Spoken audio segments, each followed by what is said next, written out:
สบายดีพ่อแม่พี่น้องเพราะว่าที่ทุกท่านที่ติดตามรับชมเพราะว่าอยู่ในและก็ต่างประเทศก็ยินดีต้อนรับพี่น้องเข้าสู่ช่องดาวอีกต่ออีกแล้วพี่น้องที่มาถ่ายภาพบรรยากาศพี่น้องมารับจ้างปั้นเข้าพี่น้องนี่มีกองเข้าให้เยอะแยะนี่บรรยากาศโอ้กรรมการนายเด้อพี่น้องเด้อ มาก่อนเขาเป็นชิปพี่น้อง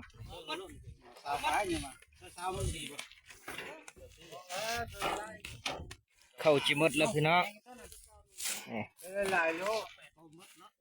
เข้าหมดแล้วกองให้เบ้าอินตองบ้านนาพี่น้องนี่แหละ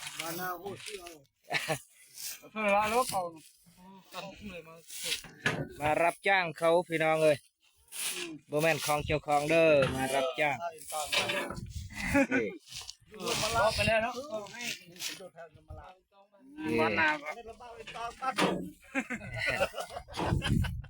พี่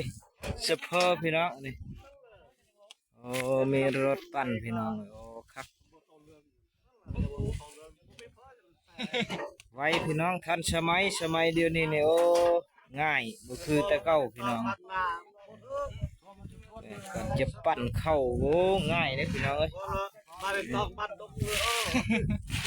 ประธานทุนประธานอันนี้มีแต่กรรมการพี่น้องเรียน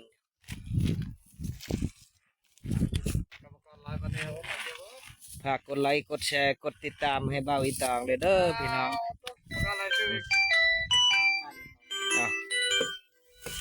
มารบกวนอันนี้กันเลยอันนั้นเป็นอันนั้นได้พี่น้องตัวนั้นเฉพาะเชียบเป่าโดยเฉพาะตัวนั้น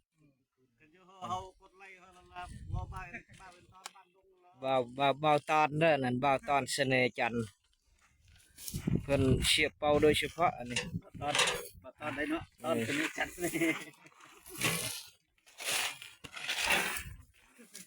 นี่แหละมือเชียบเป่าพี่น้องถ้าอยากจ้างเพื่อนไปเชียบเป่าบุญยะ